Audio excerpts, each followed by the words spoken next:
Hi friends, brothers and sisters. My name is Nino from the Servants of the Living God community in Ormoc, and welcome to Pathways of Hope. In this season of Lent, we are encouraged to reflect on our personal Christian journey. And one of the aspects in our life that we are asked to contemplate on is our sins and to be able to seek the sacrament of repentance and reconciliation. But speaking of sins, have you ever thought about the quantity or the magnitude of your sins and thought to yourself, I'm pretty sure God will not forgive me this time, or I'm too ashamed to go back to the Lord because of the things I said and did, or Jesus only welcomes holy people and I am definitely not one of them? To be honest with you, brothers and sisters, I have uttered all of these lines at many points of my Christian journey. And if you can relate with me, our gospel for today will inspire you as it inspired me. Our gospel today is about the parable of the prodigal son. And allow me to share with you my key takeaways from the gospel today. First, you must seek the Lord above anything else. In verses 12 to 13 of our gospel today, it says, "The younger one said to his father, 'Father, give me my share of the estate.' So he divided his property between them. Not long after that, the younger son got together all he had, set off for a distant country, and there squandered his wealth in wild living."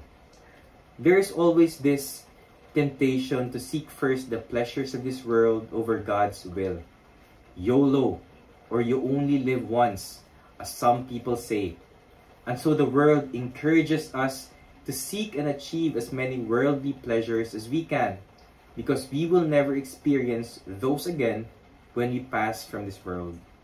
However, we will also die only once, and when that time comes, there will no longer be any redemption for us. Realizing this, the prodigal son said in Luke 15:18, "I will set out and go back to my father and say to him, 'Father, I have sinned against heaven and against you.' And he did go back to his father." Just like the prodigal son who realized that being with his father was way better than any temporary satisfactions, may we also realize that seeking worldly pleasures is nothing compared to the joy of being with our Lord and Savior. Second, let us be conscious of the temptation of self-righteousness. In the same gospel, verses 29 to 30, the older brother said, "Look, all of these years I've been slaving for you and never disobeyed your orders. Yet you never gave me even a young goat so I could celebrate with my friends. But when this son of yours who has squandered your property with prostitutes come home, you killed the fattened calf for him."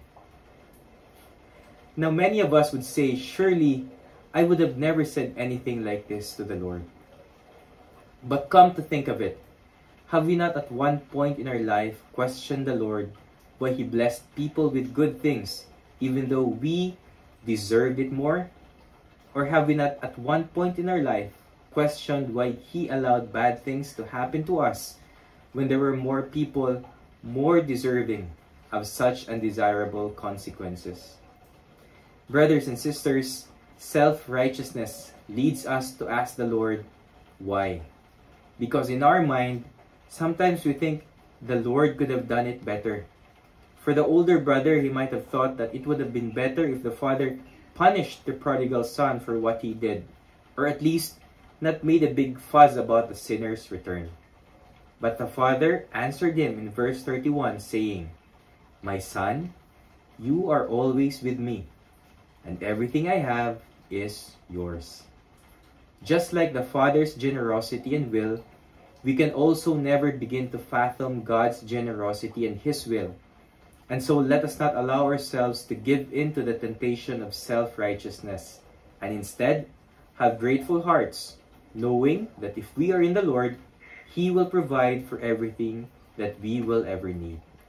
Lastly, God's mercy is overflowing. The prodigal son knew that he did not deserve to be considered a son anymore. That's why he wanted to say to his father to treat him as just one of his hired servants. But while he was still a long way off, his father ran to him, hugged him, and kissed him. In verses 23 to 24, the father even said, "Bring the fattened calf and kill it. Let's have a feast and celebrate. For this son of mine was dead and is alive again. He was lost and is found." Brothers and sisters, just like how the father was to the prodigal son, God wants to show us His mercy. And He desires for us to return to Him no matter how many times we have fallen short of His expectations. To summarize, we must seek the Lord above anything else. Let us be conscious of the temptation of self-righteousness. And lastly, God's mercy is overflowing. In Luke 15:7, Jesus says, "I tell you, there will be more rejoicing in heaven over one sinner who repents than over 99 righteous persons who do not need to repent."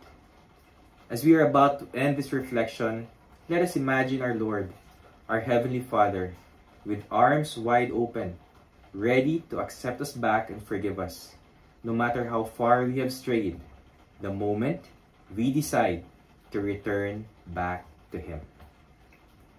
If you have been blessed by this short reflection, please like and share Pathways of Hope to your friends and loved ones. Again, my name is Nino. Thank you and have a blessed day.